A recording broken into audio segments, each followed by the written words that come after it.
Oi para você que se liga aqui no Flash Score, sejam todos bem-vindos a mais um pré-jogo.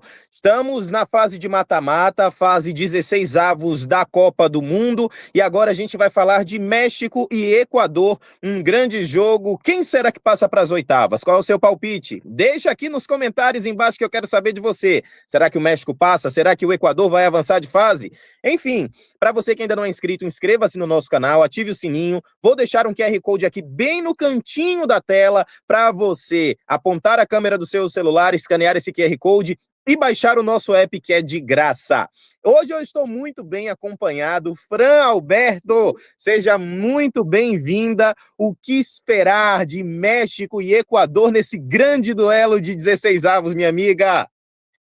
Muito obrigada, viu, pela apresentação. Prazer estar aqui falando com você. É mais um jogo muito interessante para a gente poder acompanhar, né, Matheus? Porque a equipe do México é a única equipe que ainda não sofreu gols, a única não, né? Junto com a Espanha, são as duas equipes que ainda não sofreram gols na competição. Tá com 100% de aproveitamento, joga em casa, com apoio da sua torcida. Tem uma equipe muito interessante, com variações para a gente poder ficar de olho, principalmente nesse ataque do México, que é versátil, que tem velocidade, que tem jogadores de referência, como o Raul Jiménez, tem velocidade com o Quiñones pela esquerda, o Alvarado tem sido um dos destaques também por esse lado direito, subindo, apoiando, dando muita opção nesse ataque, além de um meio de campo comandado pelo Lira, né? Ele que às vezes começa aquela pressão no campo já ofensivo, ele que desce as linhas, ele é o equilíbrio, como a gente está vendo aí, né, nesse gráfico, onde o México gosta de atacar mais, é pelo lado direito, justamente com o Sanches, que faz algumas ultrapassagens, assim também como o Alvorado. O lado esquerdo funciona mais menos, né? O Quiñones ele joga mais em transição, recupera algumas bolas, pressiona um pouco mais o seu adversário, mas o México é uma equipe muito perigosa e que vai estar com o apoio aí da sua torcida para poder enfrentar o Equador que teve muitas dificuldades, né, Matheus, de avançar na primeira fase, começou perdendo para a Costa do Marfim, empatou com o Uruguai, com o Curaçao, desculpa, acabou empatando e foi um resultado que deixou muito a desejar e o Equador fez o mais difícil, né? Que foi vencer a Alemanha na última partida de virada e chega forte, né? Chega empolgado, chega confiante para poder enfrentar o México e quem sabe seguir avançando. E um Equador, né, que ele quebra uma sequência de 11 vitórias consecutivas da tetracampeã Alemanha. E para conseguir esse feito, né, e para tentar manter uma escrita positiva diante do México, afinal de contas o Equador não perde para o México desde 2019, ele conta com a presença de Gonzalo Plata, jogador do Flamengo, que fez o gol que deu a vitória ao Equador contra a Alemanha. E olha só o mapa de calor dele, Fran, é um jogador que se movimenta demais no campo de jogo.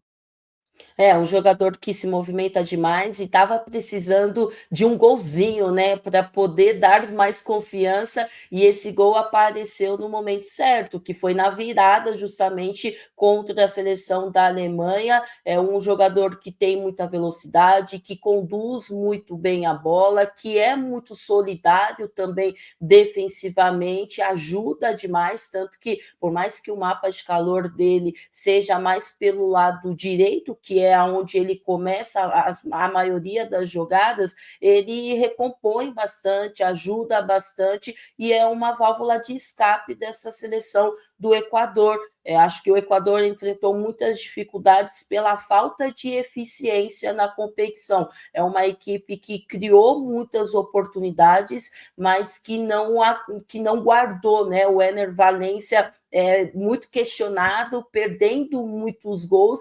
Isso não é uma situação de hoje, né? Dessa seleção do Equador, já vem nas eliminatórias, já vem das últimas Copas também, e principalmente nessa ficou ainda mais evidente, mas o Gonzalo Plata Zapata, sem dúvida nenhuma, pode ser um jogador para poder desequilibrar esse sistema defensivo do México e, quem sabe, fazer com que o México sofra o seu primeiro gol na competição.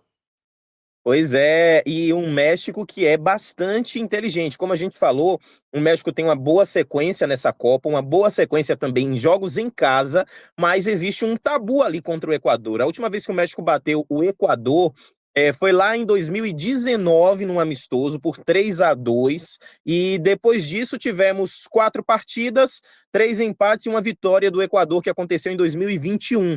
Então o Equador tenta manter essa escrita. Mas, por outro lado, vai enfrentar um México que, além de ser anfitrião, é forte em casa e que faz uma pressão, que a gente tem o gráfico até para mostrar, uma pressão que ela oscila durante o jogo. Não é aquela pressão incisiva, sufocante, que impede o adversário de sair, Fran, mas ele consegue ser eficaz, aproveita as oportunidades, principalmente o erro do adversário, né? E o México tem feito isso muito bem, Matheus, desde a primeira partida, né, contra a seleção da África do Sul, quando venceu por 2-0. Inclusive, os gols saíram assim, em pressão na saída de bola, e é algo para a gente observar. Porque existe uma questão também que mata, né? Nem é mata-mata, é só o mata, ele muda muito, né? Às vezes as estratégias da partida, coisas que você testou na fase de grupos, talvez você não faça nesse jogo de mata, porque não pode errar. Então, o México, mesmo com o apoio da sua torcida, pode ser que comece forte os primeiros 10, 15 minutos e depois desça um pouco as suas linhas e tenta como vai ser a postura do Equador, até para não ser surpreendido. Mas é uma equipe que sabe, sim, explorar muito bem esses erros na saída de bola das equipes adversárias. É uma equipe que está bem organizada, que está compacta, que todo mundo sabe cada função que tem que ser feita na partida. E o México pode ser que tenha isso ao seu favor.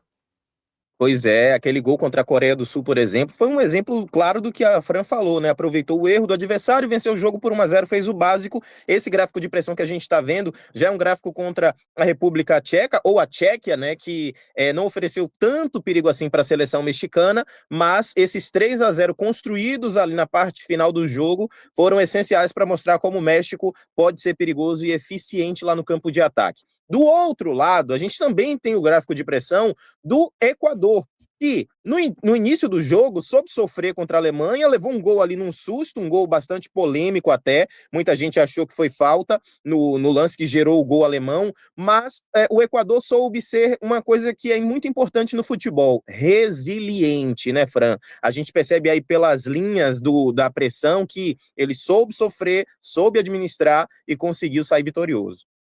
E o poder de reação também, né? Porque sair perdendo com 2 minutos, sabendo que somente a vitória daria essa classificação, mostrou um poder de reação que o Equador ainda não tinha demonstrado na competição. Talvez pela necessidade do placar, da vitória, fez com que eles reagissem muito rápido. E embora o primeiro tempo tenha sido de um domínio maior da seleção alemã, no segundo tempo, não. No segundo tempo do Equador, acho que se o Equador conseguir jogar igual jogou o segundo tempo, tem grandes chances de avançar no jogo contra o México, porque foi um Equador que pressionou, que criou oportunidades, que finalizou de fora da área, que teve muita bola parada, que teve volume e não deixou a seleção da Alemanha confortável. Vai ser um jogo muito interessante, um jogo de quebra-cabeça, né, de xadrez ali, como a gente costuma dizer. O Equador tem enfrentado uma dificuldade no seu lado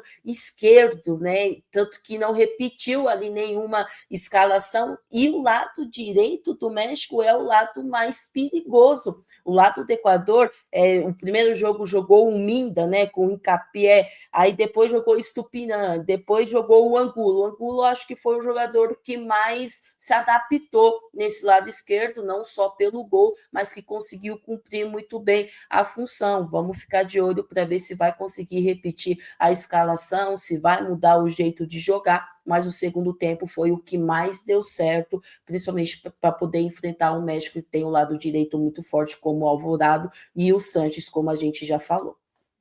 Pois é, o Arábio que foi o melhor jogador em campo da última apresentação do México. Agora, para fechar, Fran, uma questão que eu tenho aqui. A torcida criticou bastante o Ener Valencia, jogador experiente, mas que no segundo tempo da partida contra a Alemanha, ele já mudou a postura e deu alguns passes até decisivos para a seleção equatoriana. Será que o BKSS mantém o Valencia nessa partida tão decisiva diante do México, mesmo com pressão da torcida pedindo para ele sair?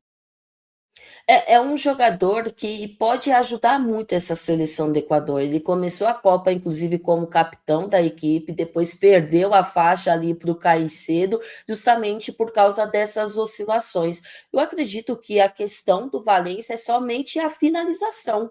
Se ele caprichar essa finalização e conseguir aproveitar melhor essas oportunidades, ele pode ajudar demais essa seleção do Equador, né? Porque a gente vê que ele ajuda a marcar, ele corre, ele dá a opção, mas aí é mata-mata, né? Com mata, como eu falei, vamos ver o que o técnico vai acabar decidindo, mas é difícil bancar ou deixar no banco o Ener Valencia por tudo que ele representa para a seleção equatoriana.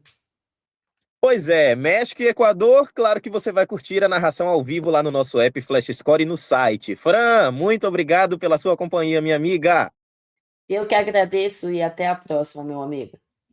Valeu, gente. Valeu demais para você também que ficou com a gente. QR Code vai pintar na tela mais uma vez. Escaneia, baixa o app. Vem pro aplicativo Flash Score, vem pro time Flash Score também, que a sua presença é fundamental. Quanto vai ser México e Equador? Deixa seu palpite aqui nos comentários. Não se esqueça de se inscrever aqui no nosso canal também, porque aqui no Flash Score você lê o jogo como ninguém.